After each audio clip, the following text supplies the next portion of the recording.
Nou weet ek wie ek is, ek wandel soos Jesus, onthou ons het gesê, die D staan vir death to self, ons het gesê die tweede I staan vir imitate Jesus, om Jesus te naap, om te doen wat Jesus gedoen het. The moment I start to imitate Jesus, it is from that moment on, that sonship is manifesting through me.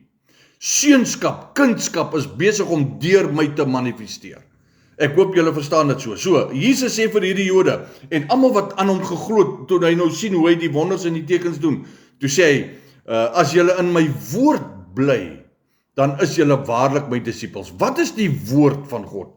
Jesus sê, ek is die woord, ek is die brood, wat uit die hemel uit neergedaal het. Met ander woorde, ons moet in hom bly. Hy in ons, en ons in hom. Ons gaan nou nog gou daarna kyk.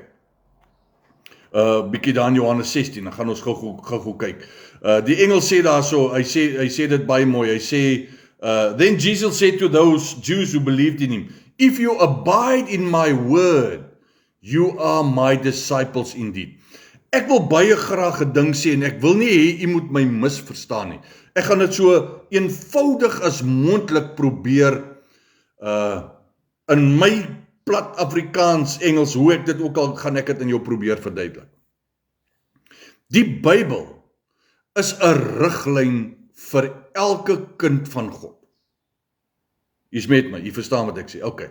Die Bybel wys vir ons presies waarvanaf ons kom. Van God se skepping af, hoe God die aarde geskaap het, hoe God in Adam seun gemaak het, hoe hy geloop het, hoe ongehoorsaam die Israeliete was, of die volk was, wat die beloftes was, en hier kom Jesus, en Jesus kom bring ons weer, en hy sit ons in 'n geregtigheidsposisie, hy kom sit ons weer terug in die oorspronklike posisie, en om in hierdie posisie te wees, moet jy deur die kruis gaan, ons sien die hele kruisiging, en ons kry die boeke wat vir ons die disippels se handel en wandel wys, soos wat hulle deur die wêreld gegaan het.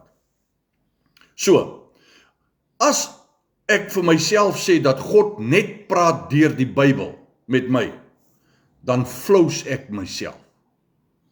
Ja, hy praat deur die Bybel, hy doen, hy gee vir ons rigting aan. As ek rigting nodig het, veral, as ek in die boek Psalms en die boek Spreuke en Prediker gaan, daar gaan ek baie mooi rigting aanduidingsgoeders kry. Okay, nou gaan ek in gebed in, die woord bly binne in my, liewe Jesus bly in my hartjie, Nou kan ek sê, nou bid ek en ek vertrou die Here vir iets, byvoorbeeld, jy het 'n deurbraak nodig, of wat ook al die geval is, en nou bid jy, nou sê Here, maar ek het 'n bevestiging nodig, confirm, I'm praying, Lord, I'm asking, Father, please, I need this, or I need this direction, or give me direction, geef vir my rigting, ek weet nie wat ek kant om gaan nie, nou kom ek en sê, Here, praat met my,